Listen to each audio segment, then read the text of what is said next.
¿cierto?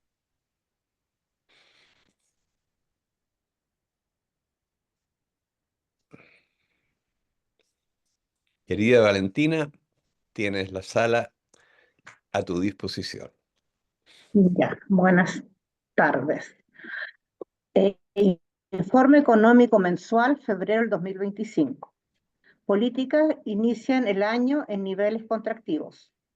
El Banco Central mantuvo durante el inicio de 2025 su tasa de interés de política monetaria en 5%, siguiendo por encima del nivel que el instituto emisor considera su nivel neutral, 4%.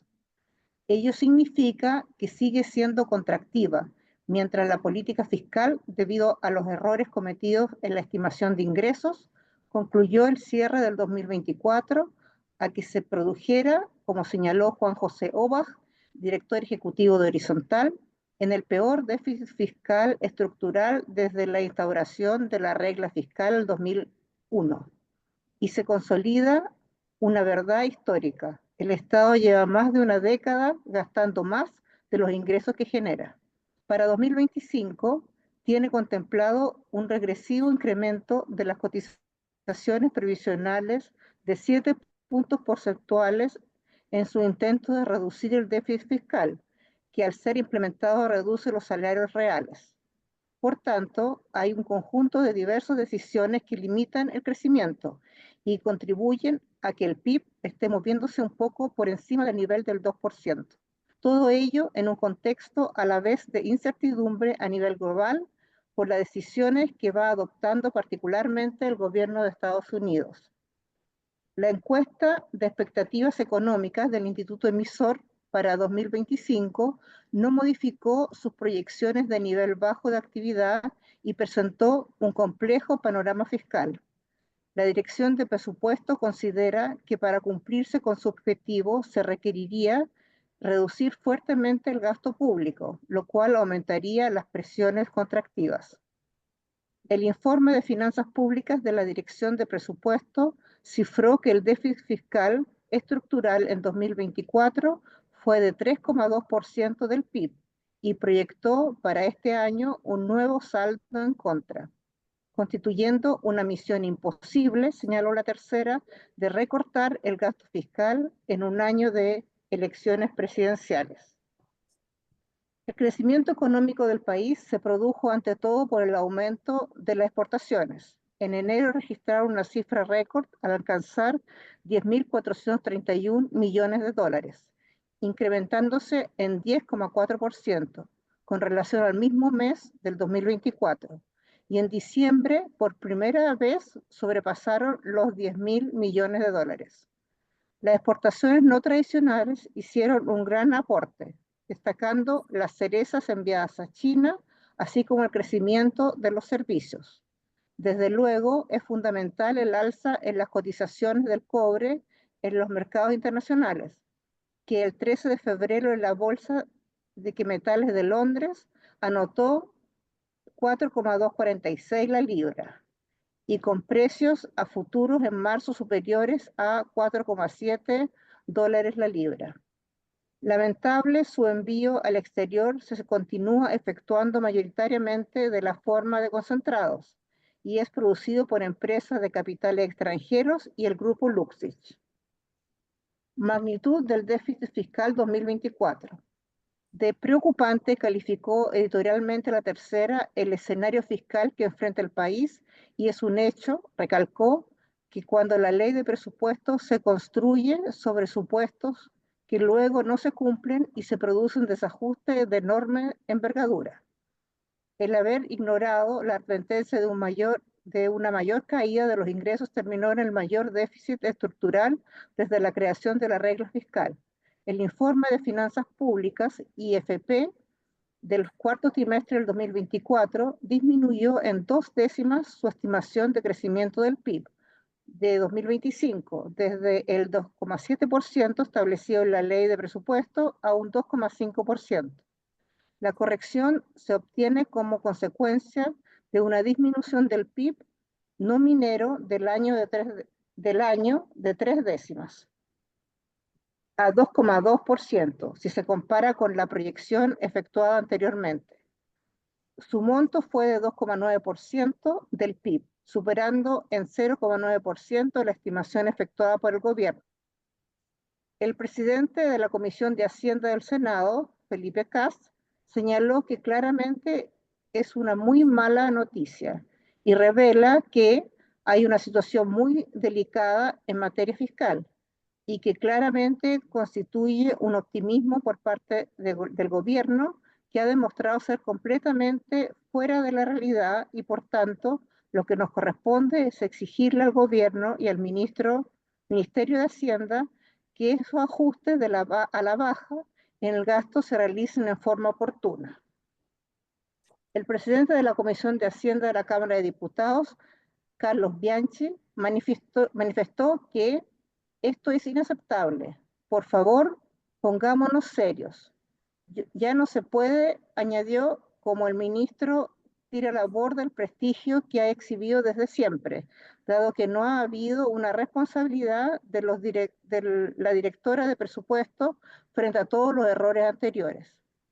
Juan Francisco Lagos, director ejecutivo de Red Pública, por su parte opinó que el afán del ministro Marcel de proteger a la directora de presupuesto pareciera que agotó esa línea de crédito.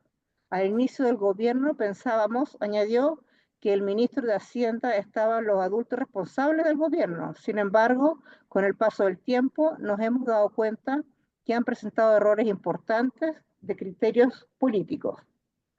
La dimensión del déficit también fue observado por el Consejo Fiscal Autónomo. Su razón de fondo consiste en un incumplimiento, envía una señal desfavorable sobre el compromiso y o la capacidad del gobierno. Las críticas se centraron limitándose solo a los errores en las estimaciones, pero no estuvieron presentes las consecuencias de la política fiscal seguida que sin duda tenía directa incidencia en el bajo nivel de crecimiento de la economía y que se mostraron aún más notoriamente cuando se intentó corregir los errores, ya que ello conllevó a reducir el gasto. Consecuencia de ello fue que la tasa de desempleo promedio de 2024 fue de un 8,5%, que si bien descendió con relación al 2023, cuando alcanzó a 8,6%, es superior a la registrada en la década previa a la pandemia en 1,5 puntos porcentuales, debido a fuerte desaceleración registrada en la fuerza de trabajo, que creció solo un 0,5%, su menor nivel desde abril del 2021, en plena pandemia, momento en que la mayoría de los indicadores laborales fueron negativos.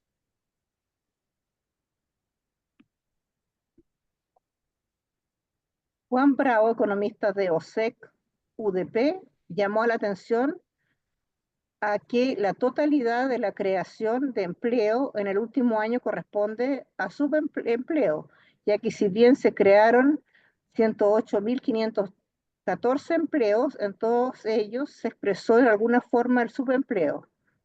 Clapes UC considera que las cifras muestran una desaceleración sostenida en la creación de empleo, lo que ha derivado en un mercado laboral estancado que no está creando empleos, en donde la caída de la desocupación se debe principalmente a una mayor inactividad.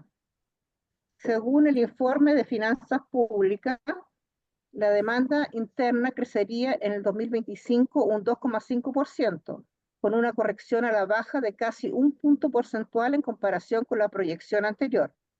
La formación bruta de capital fijo se proyecta que crecería en un 3,9%, lo cual constituye una contracción de 2 puntos porcentuales en relación a la estimación previa. El último informe fiscal realizado por Mario Marcel no constituyó un ejercicio exitoso. La última reducción de gasto público, al cual recurrió buscando cuadrar las cuentas por 3,4 billones de pesos, desde Corfo resultó insuficiente y se estima se necesitaría nuevamente reducir el gasto en un año de elecciones presidenciales. En el informe se proporcionó información adicional sobre el cierre fiscal de 2024, cuando el fisco incumplió su propia meta de déficit fiscal efectivo, que se elevó a un 2,9% del PIB, superior al 2% proyectado en el informe trimestral anterior. Se entregó además el resultado del balance estructural de 2024 de menos 3,2 del PIB, 0,9% peor que la proyección del Ejecutivo y muy distante de la meta del menos 1,9% del PIB.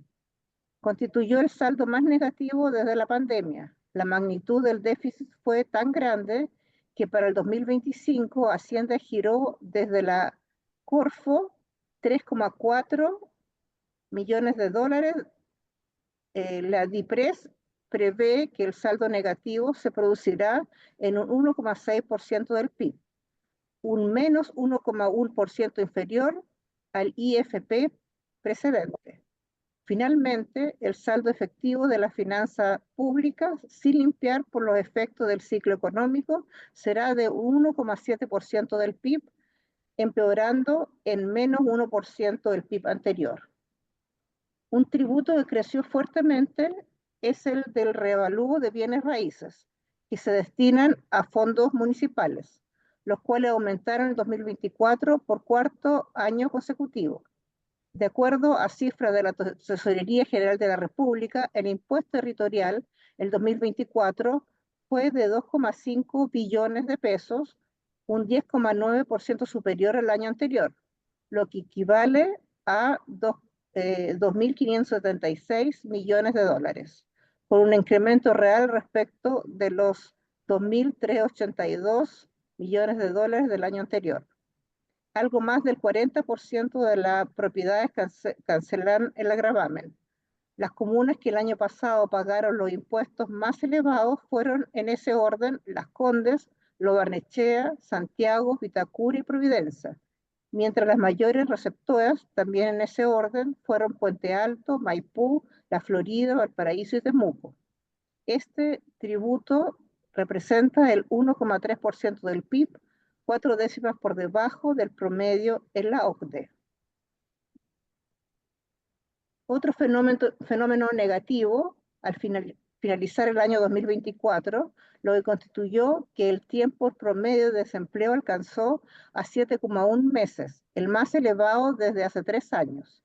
De las 817.996 personas desocupadas totales existentes en el país, hay un 16,1% que es afectada por un desempleo de larga duración y casi 51.000 personas con educación superior completa que llevan 12 meses o más buscando empleo. Si bien la tasa de desocupación total se redujo, la de personas buscando empleo por largos meses aumentó. Finalmente, el déficit dio lugar a su financiamiento vía traspaso de recursos desde la Corfo al Ministerio de Hacienda entre el 2014 y el 2018. Durante el segundo gobierno de Michelle Bachelet, los contratos de arrendamiento del Salar de Atacama significaron un incremento significativo de los ingresos provenientes del litio. Al no ser renovables, la determinación de transferirlos a Corfo afecta en el mediano plazo a las posibilidades de financiamiento regional. El ministro de Economía, Nicolás Grau, informó que los activos financieros de Corfo crecieron de 172,5 millones de dólares a 1.594 millones de dólares. El apagón eléctrico del 25 de febrero. El 25 de febrero se produjo un apagón eléctrico de larga duración y que afectó a una amplia extensión del país y dio lugar a que se recordase un análisis efectuado en 2018 por encargo del Coordinador Eléctrico Nacional, destinado a detectar falencias del sistema que condujeran a una paralización de la extensión y duración como ha acontecido en esa ocasión.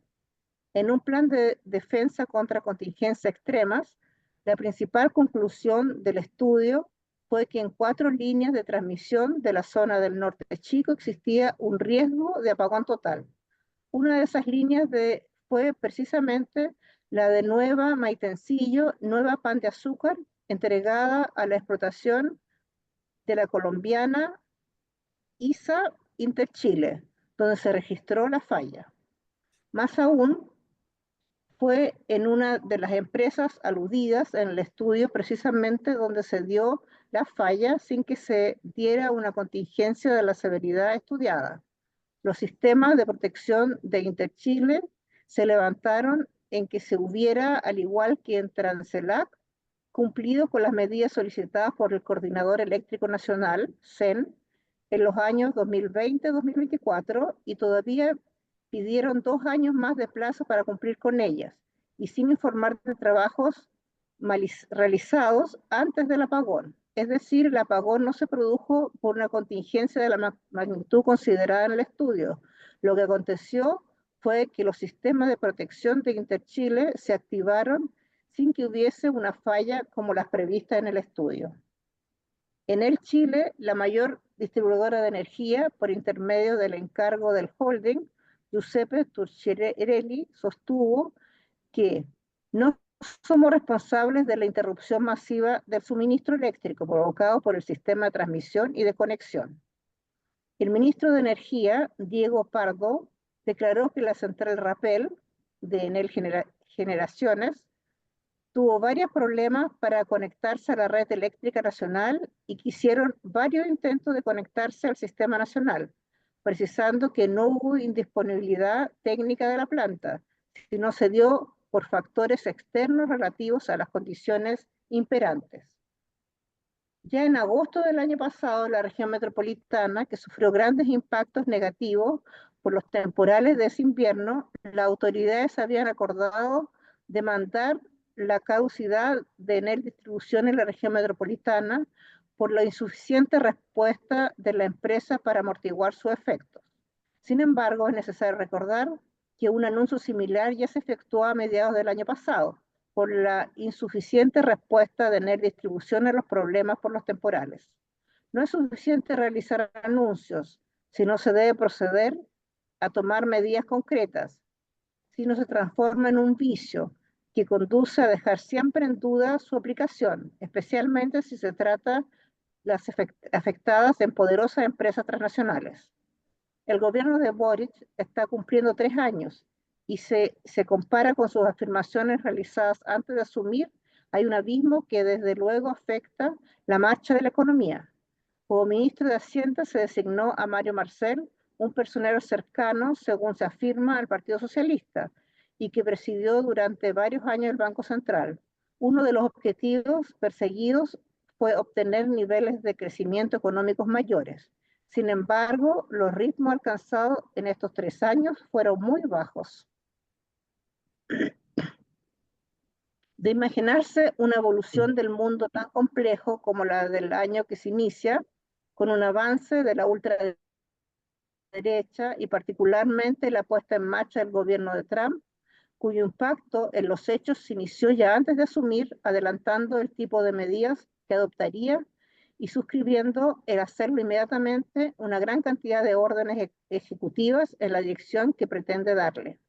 Trump, durante la campaña presidencial, había señalado que iba a ser un dictador solo el primer día de su gobierno, pero ha procedido como tal en muchas determinaciones, señaló la agencia de Associated Press durante el tiempo transcurrido desde que asumió. Por ejemplo, detalló la agencia de noticias, al despedir a los inspectores generales de la agencia de su gabinete sin avisar al Congreso, exigiendo promesas de lealtad a los nuevos empleados públicos y ha sacado personal de carrera de diversos puestos en el Departamento de Justicia para garantizar que sus aliados controlen las investigaciones y procedimientos. Richard Bensel, analista de la Universidad de Cornell, es de opinión que las órdenes ejecutivas tienen como objetivo provocar un shock en el sistema político. En febrero del 2025, Donald Trump puso en marcha 38 órdenes ejecutivas, cantidad sin precedentes. Actuando así, procedió a despedir funcionarios públicos, modificó normas migratorias y de ciudadanía, retrasó el bloqueo de TikTok y retiró, el igual como lo hizo durante su primera administración a Estados Unidos, del Acuerdo Climático de París, en un tema extraordinariamente importante para el futuro de la humanidad. La constitución de un gabinete de multimillonarios corresponde estrictamente a esta orientación. Lo estamos sacando de aquí, dijo al promulgar la ley Laken-Riley, que permite detener a migrantes por delitos menores antes de que hayan sido condenados y dejando de lado a un parlamento en el que tiene mayoría, contando siempre con el respaldo de su partido, el republicano. Entre las disposiciones adoptadas estuvo la de suspender las subvenciones y préstamos federales, la que se vio obligada a detener al no contar con las atribuciones constitucionales que no habrían permitido realizarlas. Los demócratas advirtieron que con esta medida el país quedaba muy cerca de generar una crisis constitucional, ya que hacerlo es una atribución del Congreso. Este es un asalto más grave a la separación constitucional de poderes, manifestó el senador independiente August King, que vota en muchas oportunidades junto a los demócratas y a la autoridad de nuestro Congreso en la historia del país. Otro juez federal dejó en suspenso su instrucción para revocar la nacionalidad por nacimiento y se prevé que podría darse la misma situación con el despido efectuado a inspectores generales, ya que las disposiciones legales establecen que para proceder a ello, el gobierno debe dar un aviso al Congreso con 30 días de anticipación, lo que no hizo. No debe olvidarse que el terreno judicial, Trump se preocupó en garantizar contar con mayoría en la Corte Suprema de Justicia. Durante toda la campaña presidencial estuvo enfrentando procesos judiciales, perdiendo incluso en uno de ellos, lo que no le impidió tener el mérito de ser el primer presidente en pasar a hacerlo en esta condición. Wenzel afirma que al revés, ello contribuyó en definitiva a su regreso a la Casa Blanca. Trump desarrolla una estrategia destinada a impedir que continúe reduciéndose el papel hegemónico de Estados Unidos a nivel mundial. Busca que este curso de los acontecimientos se revierta e incluso pretende se manifieste territorialmente. De allí sus planteamientos sobre el Canal de Panamá o Groenlandia. A América Latina le otorga gran importancia, constituye una demostración de ello, de que cuando en forma diferente a lo acostumbrado por los mandatarios de la Casa Blanca, su secretario de Estado, Marco Rubio, el primer viaje al exterior lo efectuó a América Latina, para intentar incrementar en Panamá su papel en el manejo del canal. Un primer conflicto abierto en el plano internacional lo constituyó al proceder el 25 de enero en la concreción de su política con relación a los migrantes, de deportar a Colombia a personas de esta nacionalidad, lo cual condujo al presidente Gustavo Petro al rechazo de recibir a los indocumentados, reclamando por un lado dignos a sus connacionales. Son colombianos, son libres y dignos. El migrante, dijo Petro, no es un delincuente, es un ser humano que quiere trabajar y progresar, vivir la vida.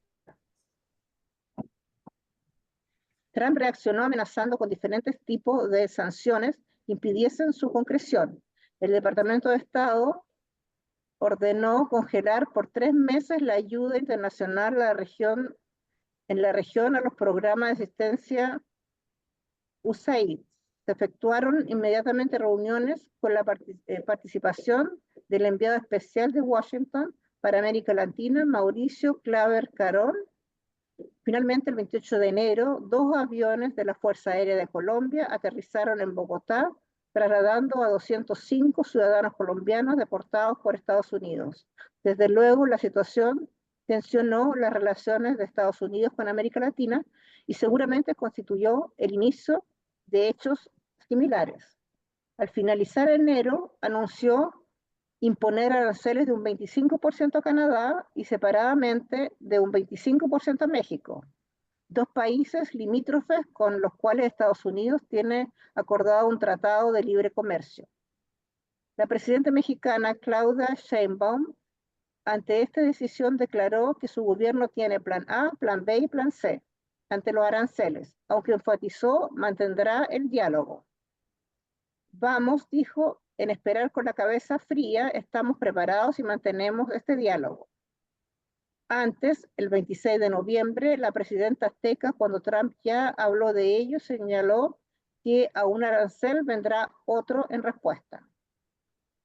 Trump está usando los aranceles como un arma para forzar a la presidenta Sheinbaum, manifestó Michael Schiffer, expresidente del Centro de Estudios y Diálogo Interamericano, a tomar medidas en temas no relacionados con el comercio, como la inmigración, el narcotráfico y la seguridad. Las exportaciones mexicanas a Estados Unidos alcanzan a casi el 30% de su PIB, 490.183 millones de dólares. Por tanto, establece un arancel que tiene un impacto particularmente elevado. A Brasil, como parte del BRICS, que sostiene Trump, pretende establecer una moneda para reemplazar el dólar en su comercio. Si lo hacen, dijo, enfrentarán aranceles del 100%. En 2018, para establecer aranceles a Canadá y México, lo han utilizado la Ley de Expansión Comercial de 1962, la cual establece que puede limitar las importaciones al considera que algún producto amenaza la seguridad nacional. En el caso de Chile, el cobre figura en los planteamientos de Trump de probables próximos aranceles. El país es un primer productor de metal rojo en el mundo, teniendo lugar un gigantesco proceso de desnacionalización desde los años de la dictadura, como lo hemos subrayado en cartas económicas anteriores. Las exportaciones cupríferas del país a Estados Unidos constituyen el 64% del cobre refinado que importa. Trump dejó abierta la posibilidad sin precisar cómo y cuándo podría hacerlo. De acuerdo a cifras del Servicio Geológico de Estados Unidos, en 2023 se produjeron 1.100 millones de toneladas, al tiempo que su consumo total alcanzó a 1.800.000 toneladas. Ese año desde el país se aportó con 570.000 toneladas, un 45% del total, superior al 41% del año anterior. Un 45% del monto exportado provino de Codelco, seguido por el Abra, explotada por la segunda minera del sector de la estadounidense Freeport-McMoRan, donde Codelco posee el 49% de la propiedad y fue entregado durante el gobierno de Eduardo Frei, la cual importó desde Chile el 14%. El tercer monto exportado desde el país fue efectuado por la mayor minera mundial del sector, la anglo-australiana BHP, que es el accionista mayoritario de La Escondida, yacimiento entregado durante la dictadura con 11% y Spence 9%. Para Chile, el principal mercado del cobre es China, donde se funde y refina mayoritariamente. Ahora bien, ello está relacionado con una de las grandes aberraciones que persisten en el país. Al continuar, está permitido exportar el metal rojo como concentrado, a diferencia de los resultados por Indonesia, que lo prohibió, obligando para poder efectuarlo, realizar procesos de industrialización dentro del país. Sigue siendo una de las grandes tareas a realizar, no enfrentada por ninguno de los gobiernos posteriores a la dictadura. Es una gran tarea pendiente. Donald Trump da comienzo a guerra comercial. El 1 de febrero, Donald Trump dio inicio a su guerra comercial al imponer órdenes ejecutivas de aplicación inmediata, estableciendo aranceles del 25% a productos de México y Canadá, con excepción del petróleo canadiense, que será de 10%, países a los que acusó de no controlar sus fronteras para flujos migratorios ilegales y de drogas, como el fentanilo, además de aprovecharse del superávit comercial que tienen con Estados Unidos, lo cual supone a su juicio un torpedo en la línea de flotación del Tratado de Libre Comercio existente. desde hace 30 años entre los 3 países norteamericanos, como destacó la agencia EFE. En una declaración efectuada por la Casa Blanca, se dejó constancia que el aumento de aranceles a Canadá permanece vigente hasta que coopere con Estados Unidos contra los narcotraficantes y en la seguridad fronteriza. Hay, añadió la declaración, una creciente producción de fentanilo en Canadá y se incautó suficiente fentanilo en la frontera norte en el año fiscal pasado para matar a 9,8 millones de estadounidenses, señalando finalmente el texto que en 2024 los cruces fronterizos ilegales entre ambos países alcanzaron máximos históricos. El entonces primer ministro canadiense, Justin Trudeau, habla advertido 2 días antes del anuncio de Trump que el país tenía preparada una propuesta inmediata determinada con una fuerza pero razonable a los gravámenes estadounidenses. The New York Times informó que funcionarios de la Casa Blanca manifestaron que las tasas aumentarían a otros países adoptaban represalias. Igual argumentación de la Casa Blanca a México, llegando a sus afirmaciones todavía más lejos. Los carteles mexicanos son los líderes mundiales del tráfico de fentanilo, metanfetamina y otras drogas. Estos carteles, añadió, tienen una alianza con el gobierno de México y ponen en peligro la seguridad nacional y la salud pública de los Estados Unidos. La presidenta mexicana, Claudia Sheinbaum, paralelamente, en un acto público manifestaba: yo estoy tranquila, con la cabeza fría, muy fuerte, muy sólida, pese a que las exportaciones de su país a Estados Unidos alcanzaron casi el 30% del PIB mexicano, de acuerdo a la estadística del Instituto Mexicano de Competitividad. Pero luego de una conversación entre Trump y la presidenta de México, se propuso por un mes la imposición de aranceles. Claudia Sheinbaum, al informar de la postergación, informó que su gobierno se comprometió a desplazar 10.000 efectivos de la Guardia Nacional para frenar el tráfico de drogas, principalmente de fentanilo, mientras Estados Unidos lo haría con las armas de fuego. Trump confirmó el acuerdo de suspensión, lapso del cual se sostendrán conversaciones. Los aranceles comenzarían a aplicarse a partir del 3 de febrero. Al mismo tiempo comunicó que los aranceles también se van a incrementar en la Unión Europea. Con Canadá igualmente se llegó a un acuerdo para suspender duramente un mes la aplicación de los aumentos arancelarios. La implementación de aranceles repercutió inmediatamente en los mercados financieros. El dólar se revaluó y se acercó al euro.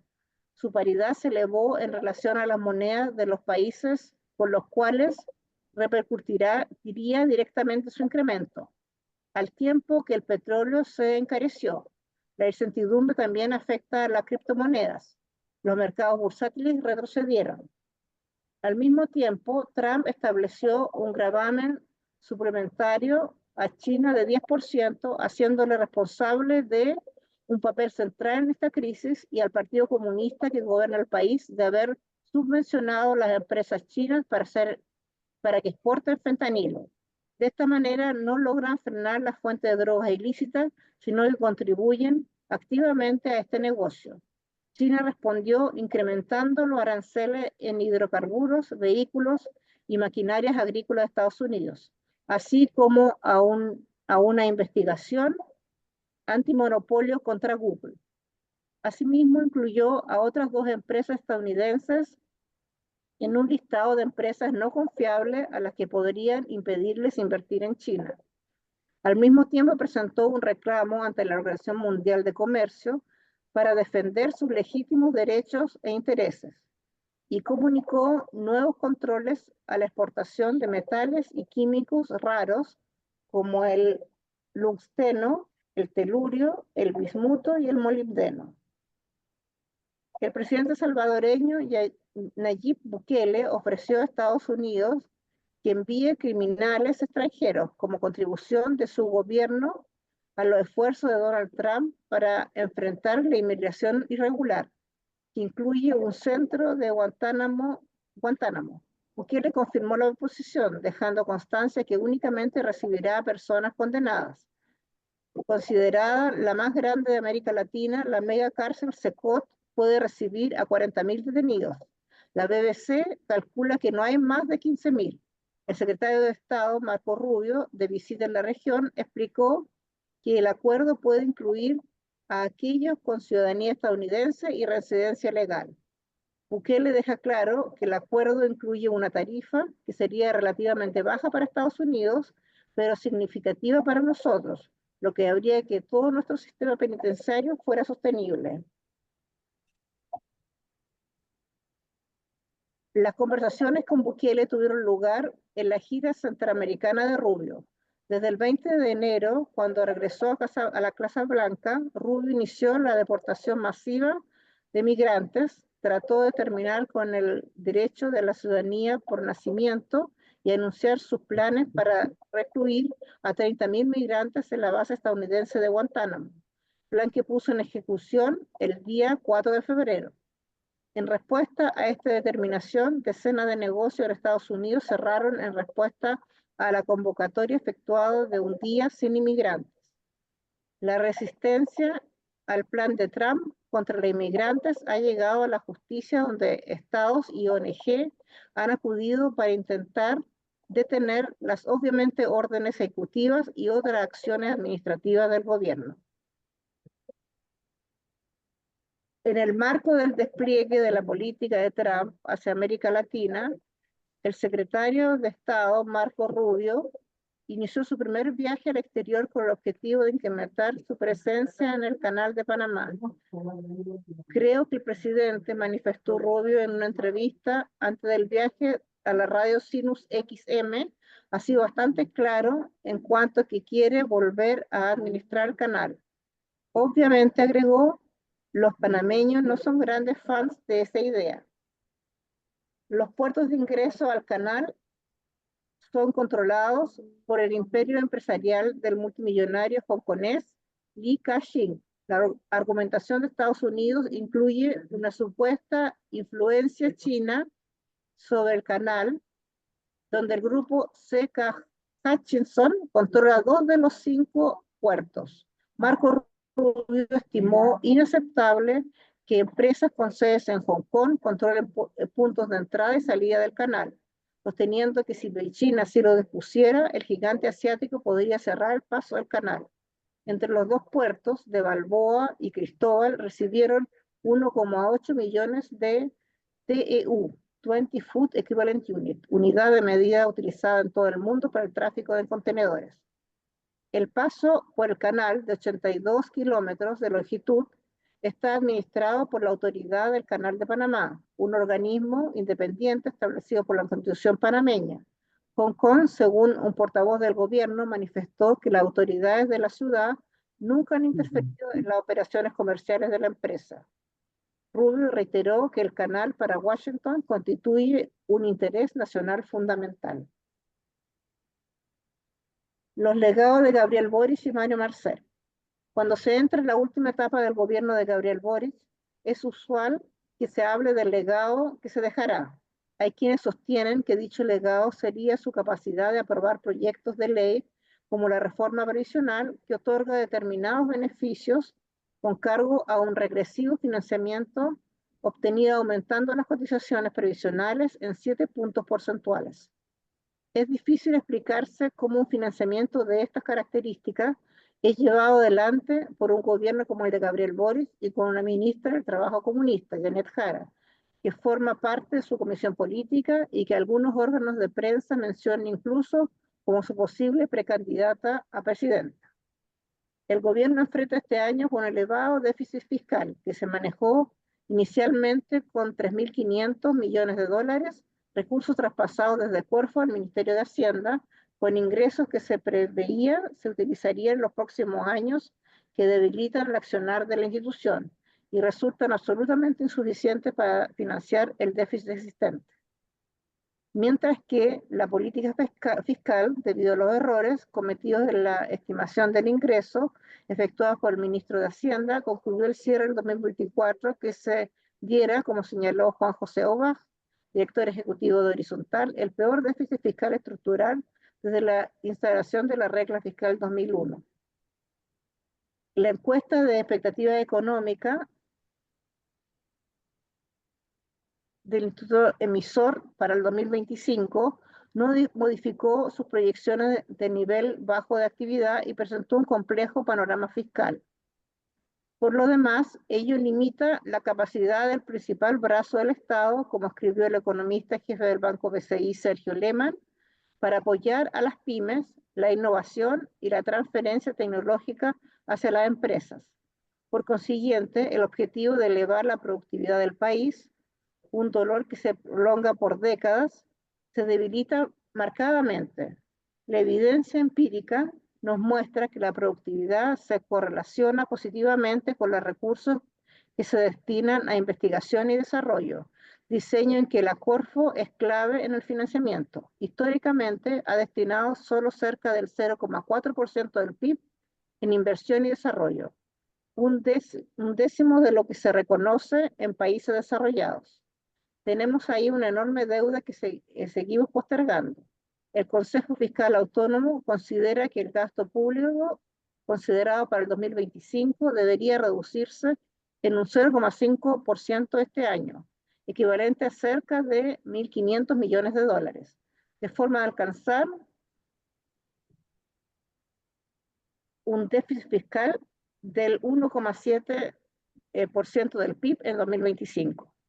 El crecimiento económico del país se producía sobre todo por el aumento de las exportaciones. En enero se registró una cifra récord al alcanzar los 10.431 millones de dólares.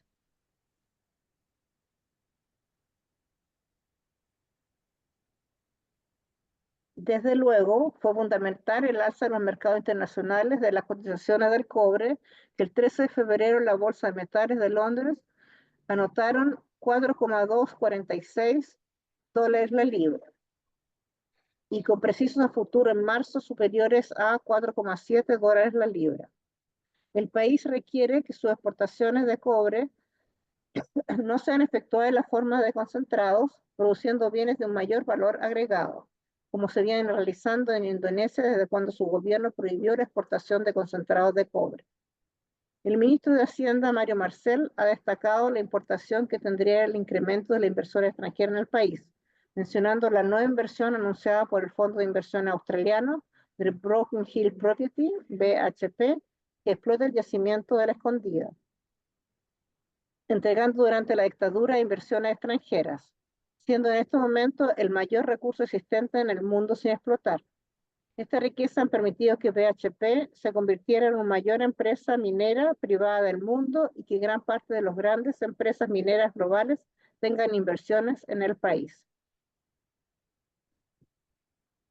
Por tanto, el importante incremento de estas grandes inversiones anunciadas por BHP fueron realizadas gracias a la significativa utilidad obtenida en el país, con el propósito de seguir obteniéndolas a futuro.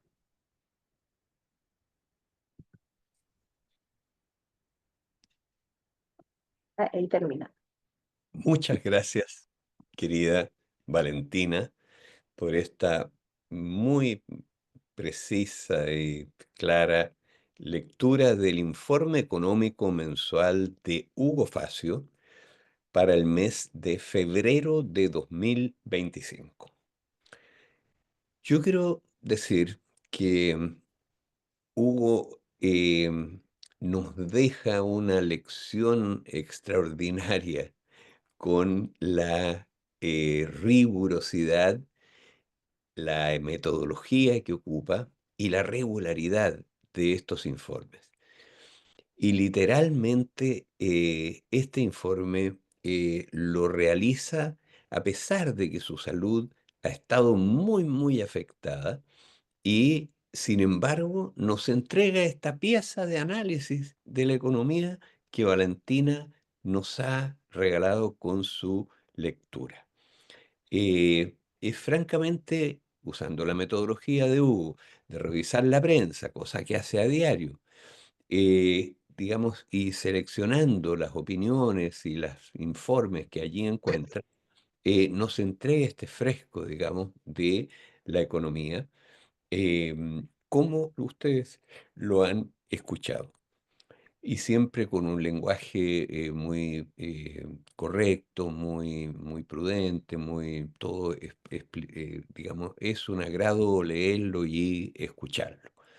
Y entonces, muchas gracias, Hugo Facio, muchas gracias, Valentina Facio, por este esfuerzo extraordinario que ha hecho Hugo y que has leído tú esta tarde.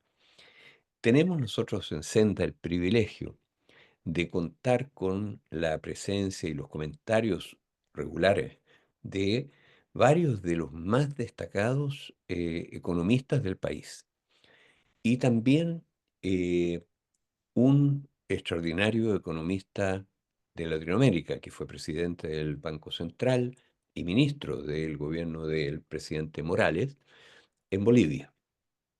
Y vamos entonces, contamos hoy día con la presencia entonces de Gabriel Loza Tellería, a quien vamos a dar la palabra en primer lugar, para comentar y complementar, digamos, la visión de la economía mundial que nos entrega el informe de Hugo, pero también está con nosotros Mario Villanueva, eh, digamos, vocero de Nomás AFP, a quien saludamos. Ahora, y nuestros comentaristas económicos Álvaro Gallegos y Andrés Solimán, a quienes vamos a dar la palabra, digamos, después de la intervención de Gabriel Loza. Entonces, y después intervendremos los demás, digamos, personas presentes en la reunión. Entonces, tengo el honor de dejar la sala a Gabriel Loza Tellería, expresidente del Banco Central, exministro de Bolivia.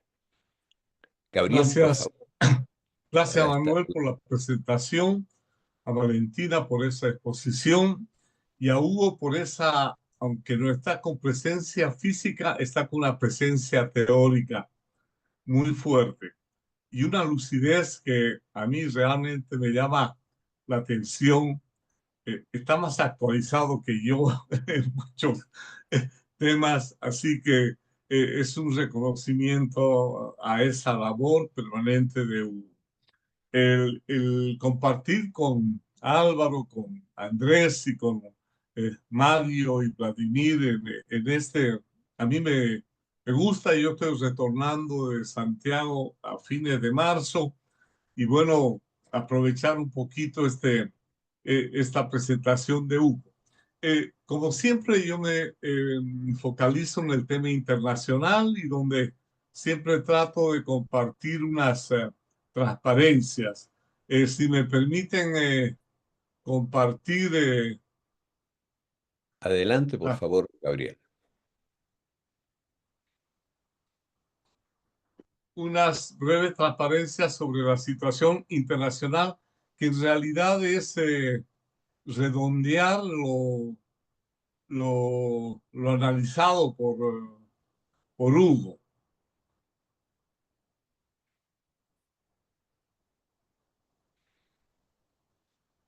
Y me enfoco,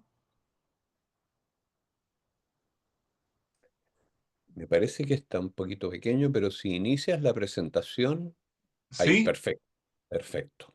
el, Adelante. eh, el tema del entorno internacional caracterizado por la política de Trump, que lo analizó Hugo muy detalladamente. Yo quiero referirme más a los posibles efectos que está provocando este Trump 2.0.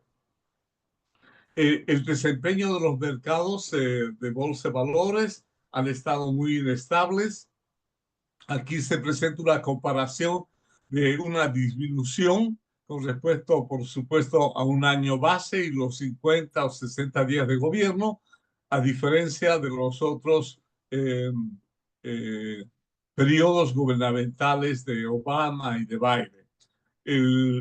Esta preocupación nos hace ver de que la incertidumbre va a ser el marcador de todo este periodo. Yo creo que todo el año 2025. Y hay indicadores de incertidumbre que se utilizan.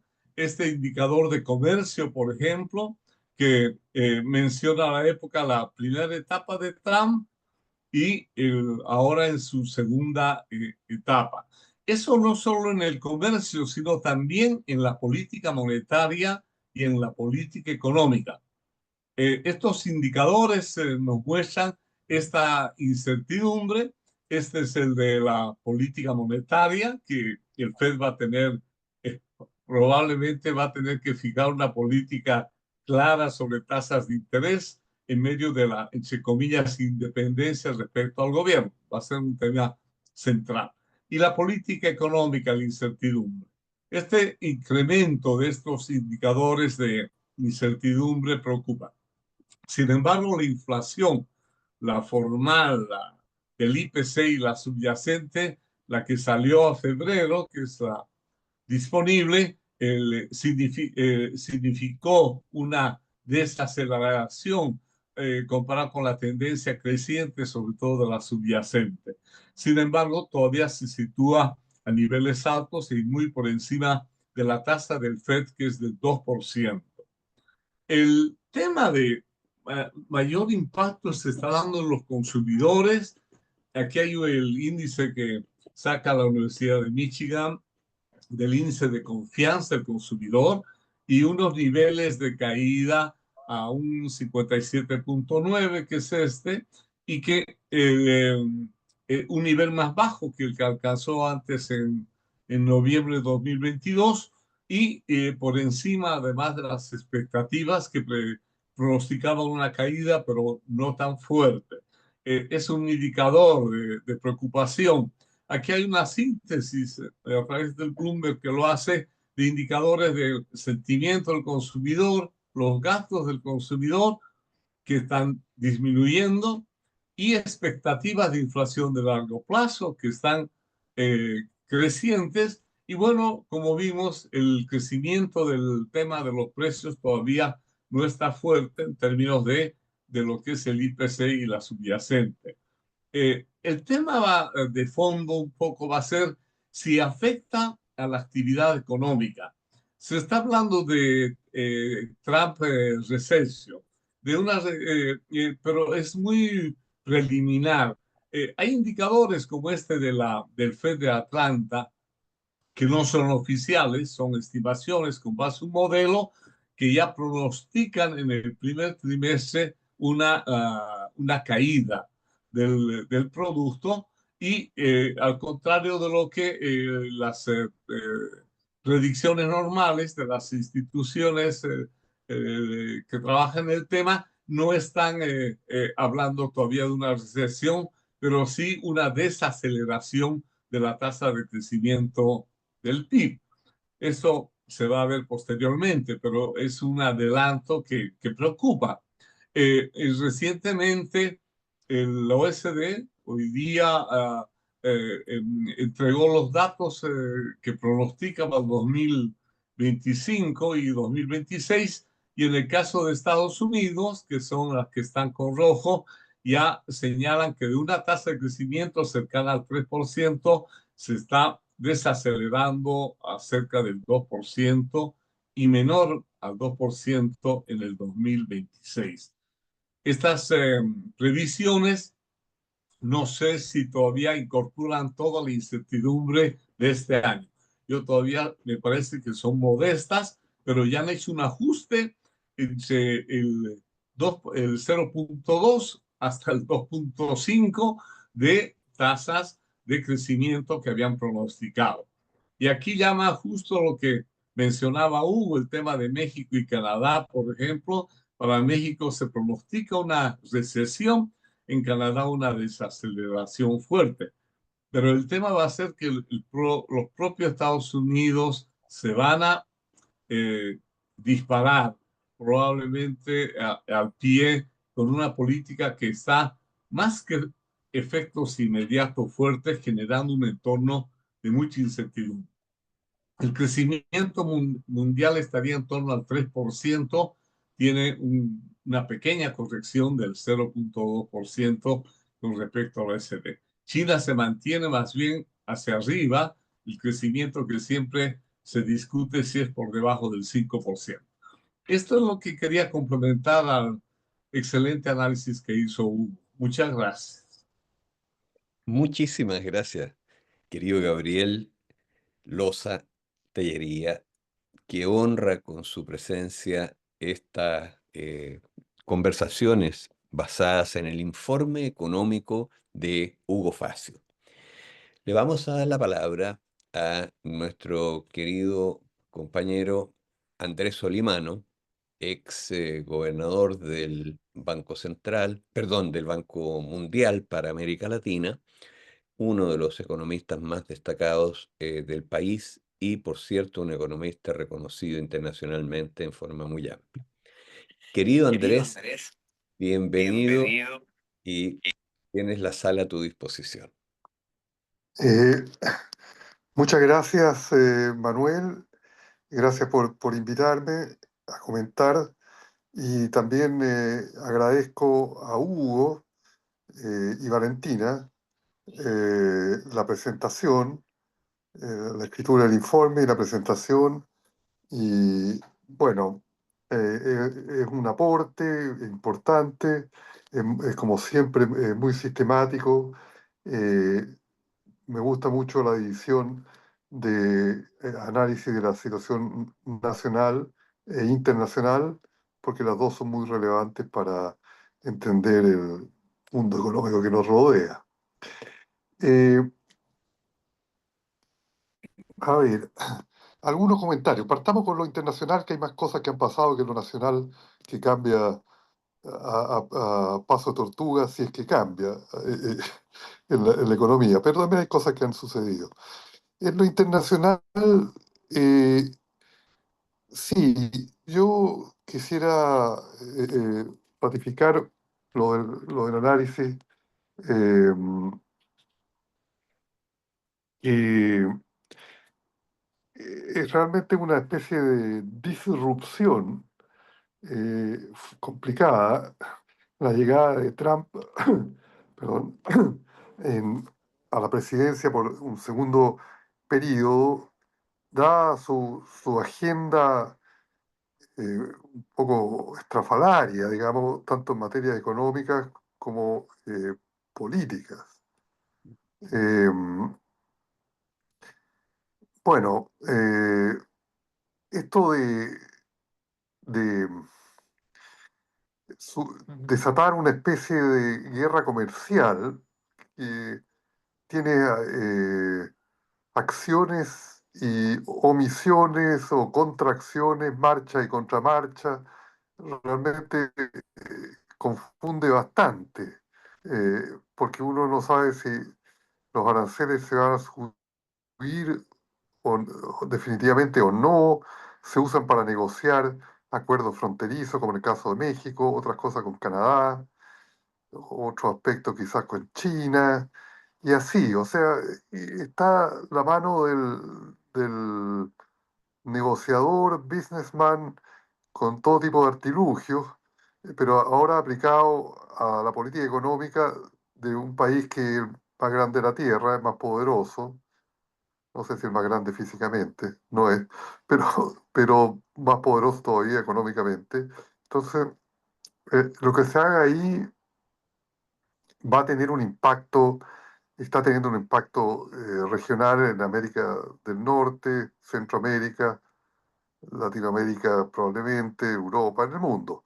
Entonces es bastante serio eh, lo que está sucediendo. Eh, bueno, los mercados, porque se supone que el gobierno de Trump es un gobierno, por ponerle un nombre, pro capital, o sea que más que no solo pro capital, sino pro billonarios, porque tiene un puesto muy importante Elon Musk, eh, eh, que es el hombre más rico de la Tierra, según las estadísticas, y dueño de Telsa, y qué sé yo. Eh, y el grupo de Silicon Valley se ha alineado con Trump, Zuckerberg, eh, y otros inversionistas, Jeff Bezos, etcétera. Entonces, una especie de gobierno de billonarios por billonarios o para los billonarios, quizás.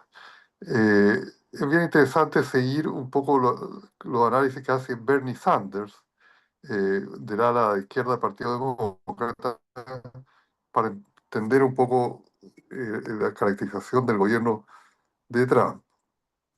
Bueno, unos datos rápidamente, eh, y una de las paradojas, porque la elección y el primer mes, a ver, la elección, la elección y el mes de diciembre, enero, hasta que asumió, y eso siguió hasta más o menos principio, mediados de febrero, era de una especie de euforia financiera y los precios de las acciones subieron, se fortaleció el dólar. Pero después vino un cambio de dirección, una especie de turning point, y el precio empezaron a caer, o han caído los precios de las acciones. Por ejemplo, Standard Poor's, si uno compara el máximo de febrero 19 de este año con el valor de marzo 16, ayer, cayó 8,5%. Standard Poor's, ¿no es cierto?, son las 500 empresas más grandes de Estados Unidos y muy cargado a lo tecnológico. Dow Jones, entre el 5 de febrero y el 16 de marzo, cayó 8,1%. Lo que es interesante y curioso es que Telsa, las acciones de Elon Musk, cayeron entre el 17 de diciembre del 2024 y el marzo 16 del 2025, 48,4%, producto del comportamiento errático y extravagante y regresivo de Musk en las medidas que apoya, esto de cortar, cortar mucha gente del sector público, anunciar corte de beneficios de la seguridad social, en Medicare, Medicaid, educación, muy regresivo. Bueno, entonces la riqueza de estos billonarios, que se subió mucho en el primer mes y medio después de la elección, está cayendo. Y como buen billonario, yo creo que esa es la preocupación principal. Después está la política, pero y los puestos de gobierno se asumen por los millonarios por muchas razones, pero entre ellas para ver si hay beneficios económicos indirectos o por lo menos en su riqueza. Entonces, que esté cayendo la riqueza de los billonarios, yo creo que es una fuente de preocupación para ellos e introduce una nota de incertidumbre en el cuadro general. Bueno, para ir avanzando y terminar, en lo internacional también yo llamaría, y hay paralelos entre lo que pasa en Estados Unidos y lo que está pasando, el tipo de política que se está adoptando en la Argentina. Si bien Trump no tiene grandes amigos y no sé qué pensará del presidente Milei. No creo que tenga una muy buena opinión. Y tampoco que yo creo que se va a jugar por apoyarlo a Finish, ni mucho menos. Eh, pero yo noto un parecido, un símil, entre las políticas que ha aplicado Milei en el primer año, año y medio, un poco menos, que lleva el poder un año, 4 meses, y las cosas que está haciendo Elon Musk, ¿no es cierto? Los dos tremendamente regresivos, los dos con un programa muy agresivo de reducción del empleo público, de corte del gasto público, sin miramiento a los impactos sociales, comprensión del valor real de las pensiones en Argentina. Ya hubo una marcha que terminó con bastante represión, se unieron los hinchas de los equipos de fútbol y puso medio en tambaleo, yo creo, el gobierno argentino. Y estas marchas se hacen los días miércoles frente al Congreso, de la parte de los jubilados, y que han sido reprimidos fuertemente, que muestran una especie de fatiga en la población por este ajuste de shock que está haciendo eh, Milei. También en Estados Unidos, siguiendo con el paralelo, por lo que yo veo, los reels que llegan, informaciones de distintos tipos, hay una agitación social bastante grande. Está saliendo la gente a la calle, han cercado las tiendas de Telsa, le hicieron una encerrona cuando fue a esquiar el vicepresidente Vance en Vermont.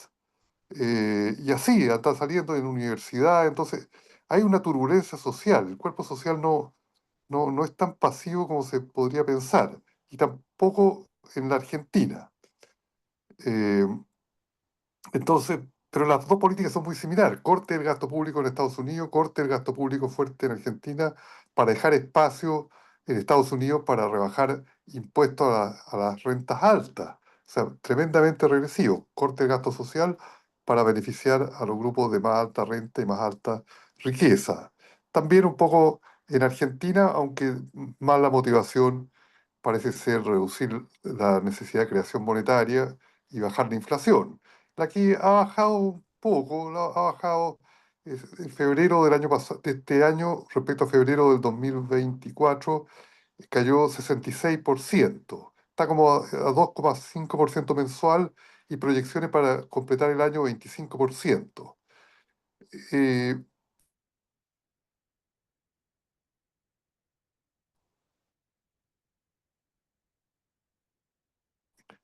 el punto de la es antiflacionaria con los costos que tienen compresión del nivel de actividad rebote de la caída del año pasado. Y sobre todo la regresividad social de las medidas para bajar la inflación. No se sabe si el Fondo Monetario va a aprobar o no el programa que tiene con Argentina, ¿no es cierto? Se debe 45.000 millones de dólares. Eh, Parece que viene con una cláusula que solo puede ser usado para repagar el Fondo Monetario. No se puede repagar a bancos comerciales, o sea, no dar prioridad a que la plata salga inmediatamente como sucedió con Macri. Pero eso hay que verlo. Y finalmente me parece que está muy deteriorado mi ley después del fiasco de mediados de febrero con la moneda de la libra, del peso libra, que se abrió una investigación en Estados Unidos, en el Departamento de Justicia, y con acusaciones de que parece que el entorno de mi ley estaría haciendo algunos juegos medio raros. Y leí un personaje tan difícil de entender que no es fácil aventurar hipótesis de lo que hace él exactamente la motivación final, etcétera. Bueno, terminando con Chile brevemente, la proyección de este año 2,5 de crecimiento del PIB, con un ajuste fiscal, medio ridículo el ajuste fiscal, lo encuentro yo, innecesario, porque está atado al déficit del presupuesto estructural. Creo que sería 0,5% del PIB el ajuste fiscal, con corte de consumo del gobierno y de gasto en remuneraciones.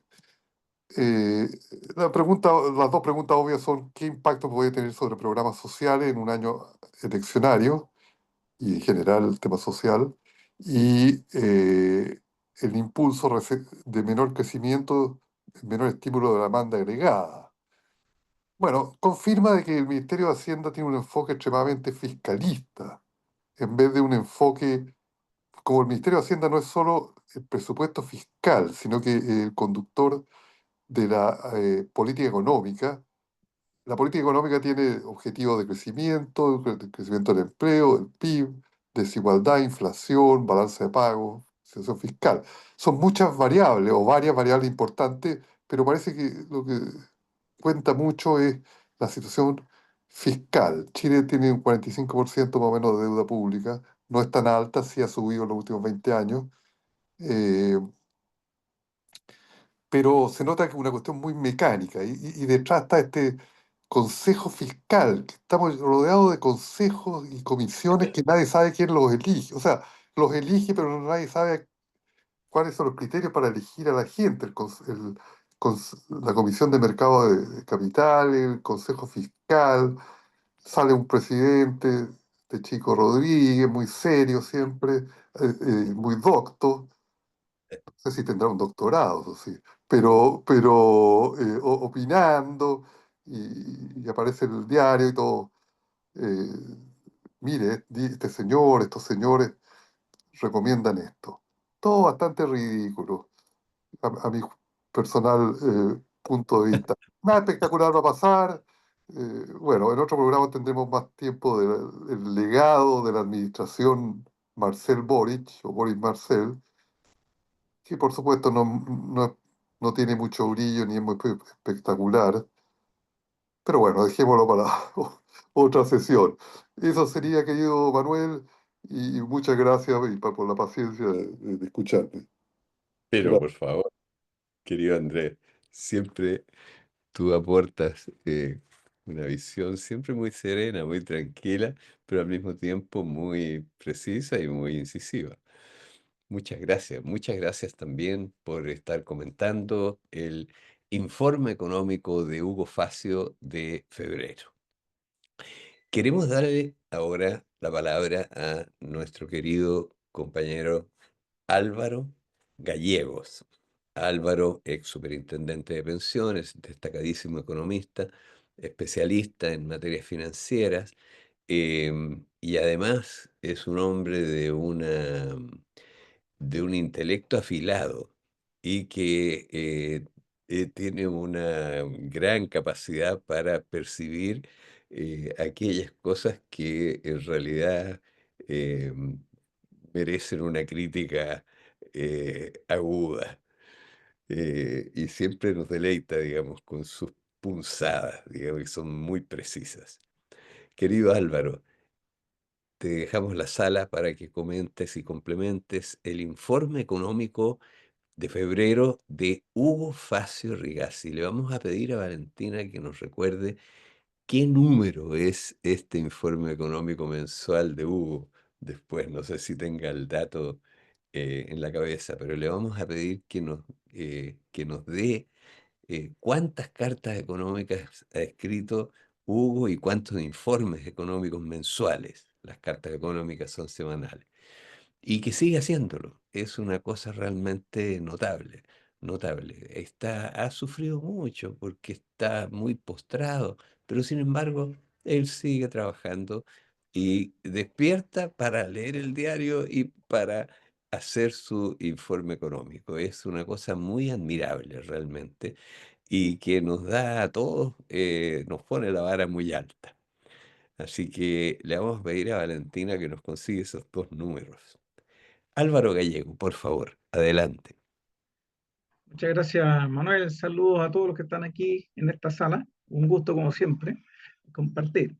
Bueno, y muchas gracias por el informe que preparó Hugo. Como ustedes han dicho ya antes, siempre tan completo, tan metódico. Bueno, no hay mucho que agregar, diría yo. Yo coincido con lo que ha señalado Andrés en materia de la situación económica nacional, cuando él dice que no pasa mucho. La verdad es que así se ve. Hay una leve mejoría en la expectativa del crecimiento, lo que es bueno, pero seguimos teniendo algunos atascos en materia de empleo y también incluso en las expectativas inflacionarias todavía no regresan o no se anclan a la meta del central. Así que seguiremos ahí en esas disputas marginales, porque el modelo mismo no lo estamos cambiando ni un ápice, ¿no es cierto? Así que, bueno, sí, tendremos que entretenernos en eso. Ahora, yo solo quisiera hacer un pequeño comentario sobre la situación internacional o esta irrupción, esta segunda irrupción de Donald Trump y qué es lo que está ocurriendo. Yo me temo que estemos ante un momento eh, casi de cambio de época, no quiero exagerar, pero por ahí, en el sentido de que así como alguna vez nuestro querido calvo Vladimir Ilich Lenin escribió El imperialismo, la nueva etapa del capitalismo, da la impresión que estamos llegando a una cosa como de el gobierno de los plutócratas, eh, tal como está conformando Trump su administración. Y se está transformando esto en un nuevo tipo de capitalismo donde los multimillonarios son los que controlan la situación, ya no solo de sus negocios, sino también de la situación de la política en Estados Unidos, incluso la situación de la administración del Estado norteamericano, del gobierno. Y eso realmente a mí me tiene muy inquieto porque un paso hacia atrás, un paso muy regresivo, en términos que esas políticas que pueden venir de este tipo de directiva nueva, bueno, solo pueden apuntar a un creciente desprecio por la situación de las capas más pobres, las capas más desventuradas de la población. O sea, aquí los losers, como dicen los gringos, simplemente no tienen espacio. Eh, y cada vez más los winners van a ser menos y cada vez con estas cifras realmente estratosféricas de riqueza personal que uno no alcanza a describirlas, ¿verdad? Cuando hablamos de 400.000 millones de dólares, este señor Musk tiene un patrimonio mayor al PIB chileno. Es una cuestión sorprendente. Y, eh, y esta nueva etapa, estos plutócratas tienen una fortaleza y una capacidad operativa tremenda, porque tienen totalmente subyugada a Europa entera. En, toda Europa no sabe qué hacer. Yo la otra vez decía a un amigo, les cambiaron al jefe, no entienden las instrucciones y corren en círculo. Esa es la sensación que da, ¿no es cierto? No quiero ser muy anecdótico, pero cuando el señor Keir Starmer, ¿no es cierto?, aparece pomposamente haciendo un discurso planteando que se van a poner las botas e ir al terreno, refiriéndose a Ucrania. Uno no puede más que sonreírse, porque bueno, todos sabemos quién es el señor Keir Starmer, pues es un burócrata, abogado, exfiscal, que se metió en la política, en el laborismo más encima, expulsó prácticamente a James Corbyn, ¿verdad? Acusándole de cosas tan ridículas como de ser demasiado de izquierda, y ser antisemita. Eh, entonces es una cosa tan absurda este asunto. Bueno, sabemos que Starmer está casado con una señora judía, lo cual de alguna manera lo, lo determina en sus decisiones, porque sigue siendo partidario, o de hecho Inglaterra sigue enviando armas al Estado de Israel. Bueno, y toda Europa, incluso nuestros queridos socialdemócratas europeos, que alguna vez fueron una esperanza para el mundo, convencidos de que tienen que rearmarse y crear un ejército europeo. ¿Y para qué sería ese ejército? Bueno, para contrarrestar la amenaza de Rusia, porque se han comprado su propio cuento de que Rusia los va a invadir. Y entonces yo tengo unos amigos que viven allá y me dicen, oye, acá de lo único que se habla es de la invasión rusa. Y andan todos preocupados por eso. O sea, es una suerte de psicopatía que hay allá. ¿Ah? Y, y uno revisa la historia y se da cuenta que jamás Rusia ha invadido Europa, salvo al término de la Segunda Guerra Mundial por razones más o menos obvias, ¿no?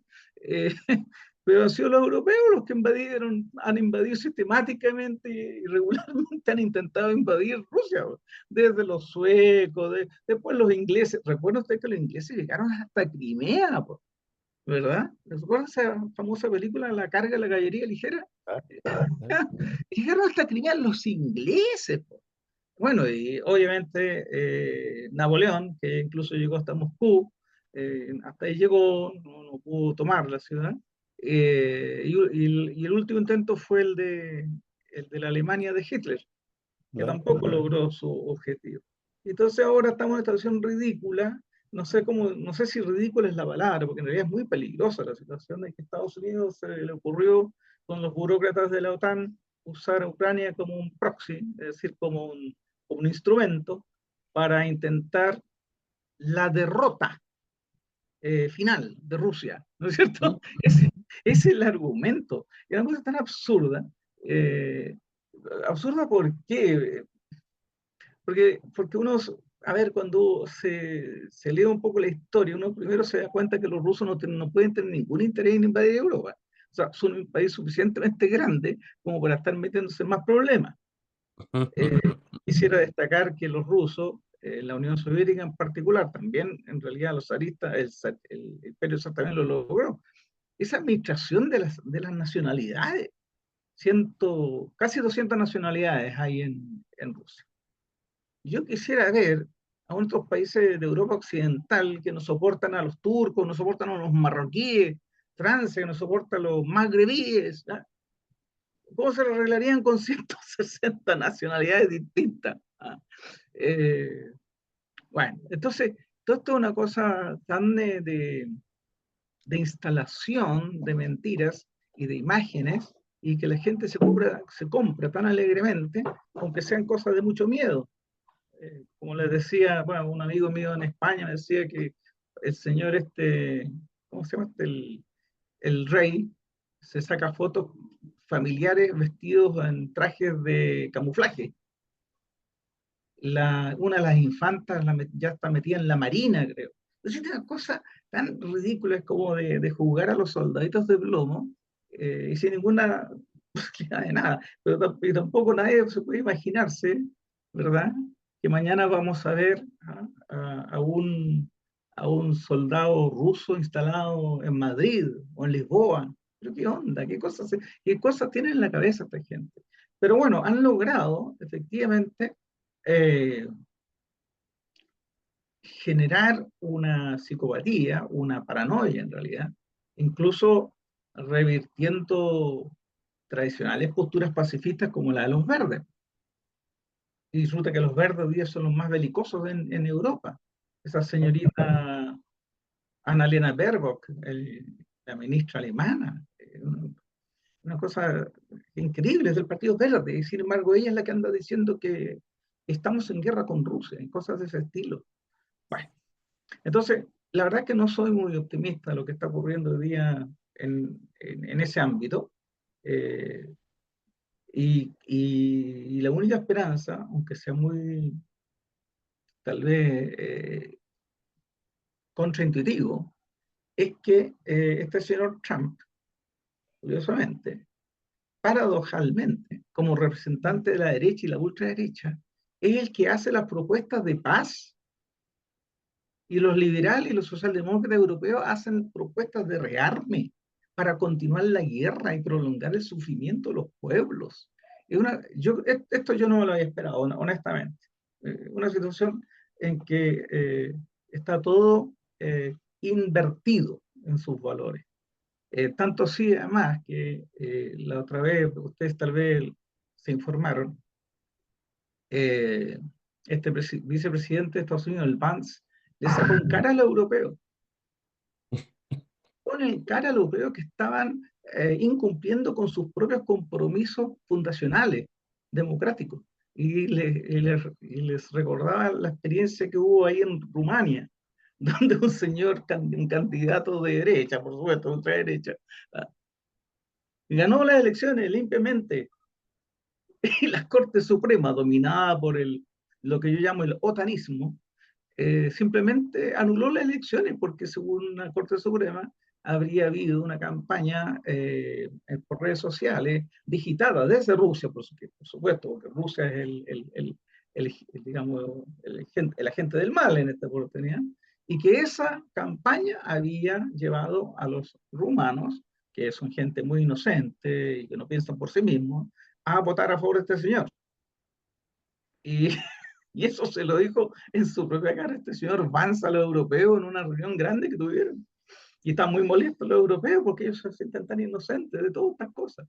Pero incluso un señor de la, sí, de la Unión Europea, después de aquella intervención tan flagrante en Rumania, manifestó que ellos siempre iban a intervenir cuando la situación política lo requiriera, así lo requiriera.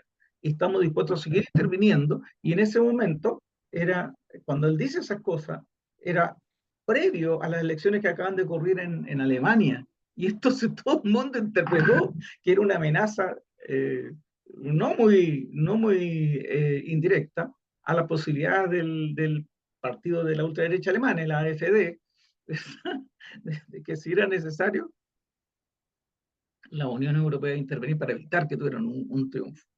Bueno, y ahora está sucediendo de nuevo en Rumanía que hay una candidata nueva de derecha y le prohibieron competir. ¿Y por qué le prohibieron competir? Porque esa señora, cuyo apellido en este momento no recuerdo, se había manifestado públicamente a favor de posiciones prorrusas. Y ese es el argumento, porque lo leía hace poquito, ese es el argumento del fallo del Tribunal Electoral para impedirle competir, porque tiene un discurso prorruso. O sea, yo no entiendo por lo que... O sea, yo no estoy con la ultraderecha ni con la derecha, sin duda que no, pero usar ese tipo de argumento para evitar la competencia democrática, a mí me parece realmente absurdo. Así que, bueno, no soy muy optimista al respecto, pero quiero terminar con una nota más grata. Quiero referirme a las elecciones que hubo en el Partido Socialista el día domingo. Fue un gran ejercicio democrático, un gran ejercicio democrático. Fíjense que se instalaron sedes en más de 300 comunas o comunales, pues, que es la expresión de la administración del partido, ¿no? 304, creo que es el número preciso, más 13 del exterior. Y la gente fue a votar presencialmente, se desplazó desde sus casas a su lugar de votación libremente, tranquilamente. Votamos, yo también estuve en esa votación, y tuvimos además la oportunidad de compartir en un ambiente de amistad cívica espectacular, independientemente de nuestras posiciones internas. Y yo creo que esta es una gran lección de que aún tenemos capacidad para sostener la democracia, para sostener un partido político como es el Partido Socialista, que hace lo posible por luchar por los derechos de los trabajadores. Yo sé que es un punto que es muy debatible por varias razones, pero no quiero entrar en eso, sino solo manifestar mi alegría por lo que un partido político chileno logró en el día domingo, movilizar a todos sus militantes a lo largo de todo el territorio nacional. Recuerden ustedes que las mesas para constituirse tenían que funcionar con 3 vocales. O sea, no es una cuestión así de facilidades electrónicas, ¿no? 3 vocales durante 8 horas, sentados ahí en la respectiva sede. Y además tenía que haber representantes del TRICEL, elegidos también a nivel local, ¿verdad? Tenía que haber apoderado, lo cual no tenía mucho sentido porque era uno unicalista, pero bueno, también. Y eso se logró. Se movilizó entre 15.000 y 17.000 personas. A mí me parece extraordinario y espero que sea un ejemplo para que otros partidos también logren hacer eso y nos olvidemos de estas elecciones por internet tan bochornosas como la de Evópoli, que creo que hicieron 3 intentos, ¿no? Creo que al tercero le resultó, porque fallaba el sistema. Bueno, así que esa es mi nota optimista, creo que tenemos esperanza, más allá de pequeñas cositas que siempre pasan en estas ocasiones. Y por último, quiero también valorar la reacción que tuvo el presidente Boric respecto de los chats que irresponsablemente se filtraron del Ministerio Público, y su reacción yo creo que es una notable muestra de sabiduría política, de prudencia, al tomarse un poquito con humor y decir, miren, saben que en el ámbito personal y privado podemos decir muchas cosas y pelear a cualquiera. Eso no tiene valor político. Así que yo me alegro que él haya reaccionado de esa manera y me encantaría que todos los líderes políticos de este país tuvieran esa misma actitud frente a este tipo de problemas que seguramente vamos a seguir viendo más adelante. Muchas gracias, estimado Manuel. Muchas gracias, querido Álvaro, por abordar el tema del giro geopolítico tan gigantesco que está ocurriendo, que complementa naturalmente esos aspectos del informe de Hugo Facio, que también hizo referencia a esa materia, y también por esta nota fantástica con que terminas tu intervención, una nota optimista. Nos alegramos mucho de lo que dices y felicitamos al Partido Socialista por esta Gracias. elección democrática y esta jornada también que tú me dices que permitió, digamos, recomponer ahí relaciones, en fin, y que fue una cosa muy, muy positiva. Y esa es una reacción del pueblo, digamos, de alguna manera, en este caso socialista, ¿no es cierto?, Así a, es. a un momento que se ve bastante oscuro en muchos sentidos. Así que muchas gracias, Álvaro, por esto. Bueno, estamos en la hora de término de esta sesión. Nos hemos puesto el propósito de fijarlas en 1 hora y media, pero han pedido la palabra, me parece, eh, Vladimir Sagredo y también Mario Villanueva para entregar una opinión. Yo les agradecería que fueran muy breves para poder cumplir con nuestro propósito. Vladimir y Mario, tú por favor cierras con tu intervención. Gracias, Manuel. Se escucha bien, ¿no? Ok. Bueno, primero los saludos muy cordiales a los asistentes.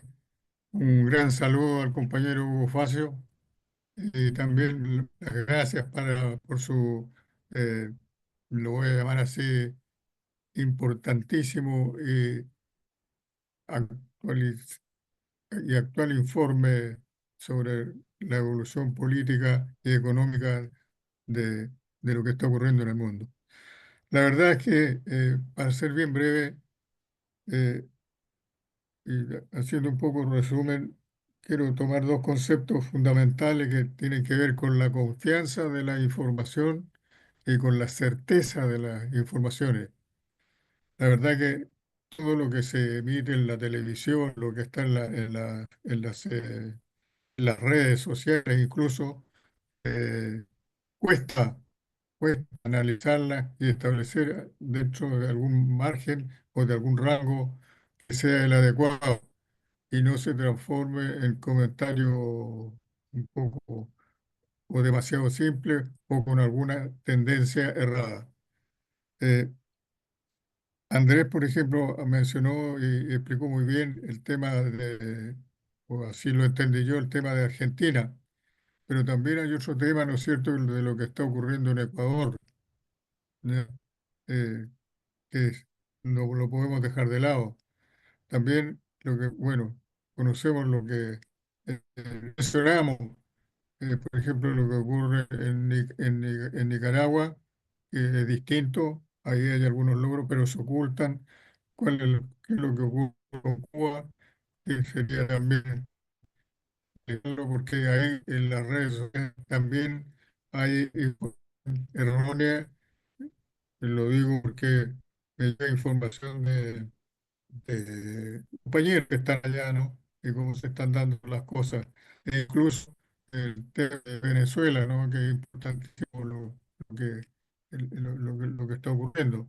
Entonces, pero vuelvo a repetir, para andar rápido, Manuel, el tema de innovación.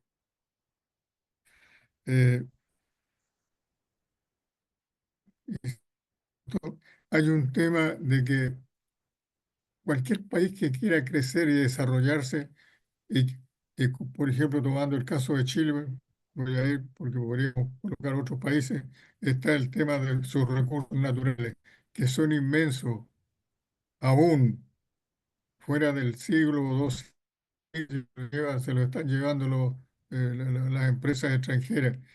Y ocurre que como legado está quedando, ¿no es cierto?, de que se está privatizando el salitre, perdón, el litio, se ha privatizado en un mayor porcentaje Codelco, ¿ya? Eso lo podemos analizar en otra oportunidad. Y, y seguimos con la historia, ¿ya? De las privatizaciones o pseudo privatizaciones, como queramos llamarlas. Entonces, pero lo preocupante es la formación del personal, del profesional, que es una variable a futuro. Formar profesional, creo que lo repetí, no sé si, aquí con ustedes, pero en otra parte lo repetí como dos veces, se demora alrededor de 15 años. Y la política educacional que se ha seguido aquí en Chile, no niego que se hayan estén tratando de imponer algunos cambios, pero no da resultado, no sirve, ¿ya? Y eso tiene un impacto en nuestra economía inmenso. No sabemos qué hacer, o sea, leemos, y vuelvo otra vez a los dos conceptos principales, ¿no es cierto? Pero no sabemos qué hacer. Si alguien pregunta, oiga, mire, la libra de oro, perdón, la libra de cobre como eh, como micropartícula, ¿no es cierto? Vale 2.500 la libra, el costo de producción es alrededor de 1.200, 1.000, el margen de utilidad. Pero el problema es que no sabemos hacerlo, cómo llegar a que e- se- a producir ese producto, ¿ya? Y al contrario, nos fuimos, ¿no es cierto?, a la época del software, a la epidemia del software, y no sabemos si usamos la moda, si usamos el promedio, si se está usando no sé qué, y por último no sabemos ni de dónde salen los datos que vienen ahí en el software. Existe un, un abandono, lo voy a llamar así, lo voy a decir en forma más grosera, ¿no? Un abandono del área de formación de profesionales que aplican, que deben y tienen la obligación de aplicar la ciencia y la tecnología. Eso quería agregar, Manuel. Muchas gracias, muy amable. Muchas gracias, Vladimir, muchas gracias por tu intervención. Mario Sí, Villanueva, eh, para que cierres la sesión. per- perfecto. Muchas gracias, Manuel. Bueno, agradecer a Hugo, digamos, este maravilloso, espléndido informe que nos entrega, bueno, todos los meses, pero este es muy sustantivo. Y bueno, y a Valentina también por su lectura. Insisto, digamos, ojalá tengamos a Hugo por largo rato para que nos pueda seguir alimentando con tan valiosa información. Eh, Voy a ser muy breve, voy a quedarme solo con algunos títulos, digamos, temas que se pueden desarrollar por el tiempo. Yo no soy economista, soy asistente social y soy dirigente social. Entonces, digamos, todos estos informes de Hugo, como todos los informes económicos, nos nutren de valiosos elementos para el análisis y para la lucha. Solo quería decir, digamos, que más allá de todos los datos y las cifras que se desprenden del informe, digamos, hay que ir al fondo, digamos, ¿por qué esta política de Trump, digamos? Y bueno, obedece al hecho de que Estados Unidos quiere superar y Trump quiere superar el endeudamiento que afecta a esa nación y que pone en peligro su hegemonía. Está en serio peligro y eso Trump lo tiene absolutamente claro. La producción en Estados Unidos disminuye, dice, y la deuda mundial en dólares aumenta rápidamente, más que los ingresos. Entonces, el, el- ¿cuáles son los objetivos de esta política? Bueno, uno, mantener el dólar como principal moneda de cambio a nivel mundial. En segundo lugar, yo diría fortalecer la industria no es que lo diga yo, lo dice él, digamos, fortalecer la industria y la producción nacional de Estados Unidos. Y tercero, mantener el dominio imperial de Estados Unidos en una parte del mundo, ya no en todo el mundo, digamos, porque el unilateralismo, digamos, está, digamos, entrando en retirada y la multipolaridad es lo que se está abriendo paso, y por lo tanto la política de Trump es la política de Nixon al revés, como dice Varoufakis, digamos, el ex ministro de Economía griego, digamos, en un valioso documento que ojalá puedan todos leer, digamos, cuál fue la política de Nixon en la Guerra Fría, digamos, en un momento Nixon toma la decisión de negociar con China, digamos, para aislar y golpear a la Unión Soviética, ¿verdad? Digamos que ese era su objetivo principal, terminar, liquidar a la Unión Soviética. Hoy día es al revés, ¿ah? Hoy día, digamos, busca entenderse con Rusia, digamos, eh, de- perdón, decía que en la Guerra Fría el objetivo era liquidar a Rusia, digamos, y por eso busca aliarse con China o negociar con China. Hoy día es al revés, ¿ah? Hoy día busca negociar con Rusia, digamos, para aislar a China e impedir, digamos, que se mantenga esta unidad ruso-china, digamos, y jugando un rol principal ahí en el BRIC, en este desarrollo del multilateralismo. Eso da para desarrollarlo bastante más, pero solo me quedo con el título, pero me quería referirme a eso en el sentido de, bueno, ¿cuál es la influencia para nosotros, ¿verdad? Para América Latina y para Chile, digamos?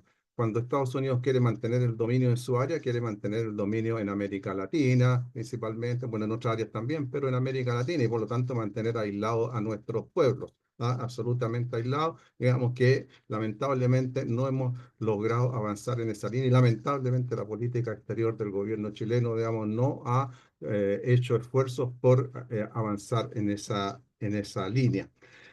Y bueno, y la política seguida por Estados Unidos, esta política de los aranceles, digamos, que está en desarrollo. Entre paréntesis, el lunes pasado los mercados bursátiles en Estados Unidos perdieron $1 billón, ¿ah? Y las 7 magníficas, que son las bolsas electrónicas, cayeron en 830.000, perdieron 830.000 millones de dólares. ¿Nos va a afectar toda esta política a nosotros? Sin duda que nos va a afectar. ¿Y por qué nos va a afectar? Bueno, por haber mantenido una política neoliberal, políticas neoliberales dependientes, digamos, y amarrado a estos tratados de libre comercio, digamos, que impidieron un desarrollo de nuestra política hacia otras áreas, hacia otros países, digamos, hacia los emergentes, India, Indonesia, países de Sudáfrica, etcétera, etcétera, digamos, y por lo tanto hoy día esto nos va a golpear. Hoy día aquí en Chile el mercado económico está tranquilo, dice que todavía no nos afecta, y de hecho las bolsas, digamos, han estado subiendo a diferencia de lo que pasa en otras partes, pero que nos va a afectar y nos va a afectar, digamos, porque estos aranceles que se le ponen a China, a México, a Canadá, digamos, a Europa, que va a Brasil, digamos, nos va a afectar porque con ellos son los que tenemos nuestras principales hasta dónde van nuestras principales exportaciones. Así que tenemos que prepararnos para ello, y eso es responsabilidad de las políticas seguidas por los gobiernos neoliberales en Chile. Una última cosa, digamos, que decía el informe de Don Hugo, o que tocaba el informe de Don Hugo, era esto de lo acontecido con los cortes de luz, ¿ah? Y me refiero a eso, digamos, porque da para dar cuenta también, digamos, del efecto de las políticas neoliberales, digamos, donde se impusieron las empresas privadas, donde a lo único que les interesaba era fundamentalmente la maximización de la ganancia sin importar los costos, ¿ah? Sin invertir en mantención, particularmente en este caso de las productoras eléctricas, etcétera. Pero eso que pasó con la luz, digamos, es lo que está pasando en otra área, digamos.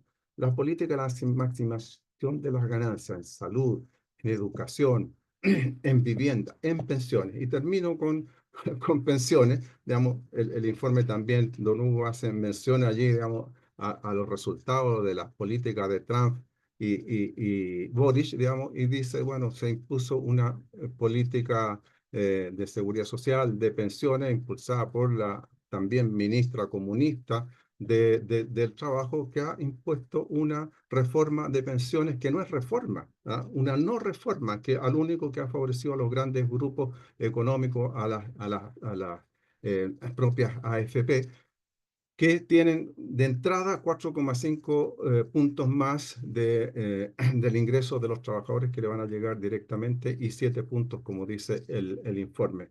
Digamos, se mantienen las AFP, se fortalecen las AFP después que se dijo que se iba a terminar con las AFP. Se le entregan 7 puntos más y es el Estado el que se hace cargo de mejorar mínimamente las pensiones. ¿Quién paga la PGU? El Estado. ¿Ah? Va a aumentar la PGU en apenas 26.000 pesos. Primero los viejos que tienen 82 años y recién en 2 años y medio más a los mayores de 65 años. Y ni siquiera van a ser 20.000 pesos porque producto de la ley anterior ya va a estar prácticamente en los 250.000 pesos. ¿Ah?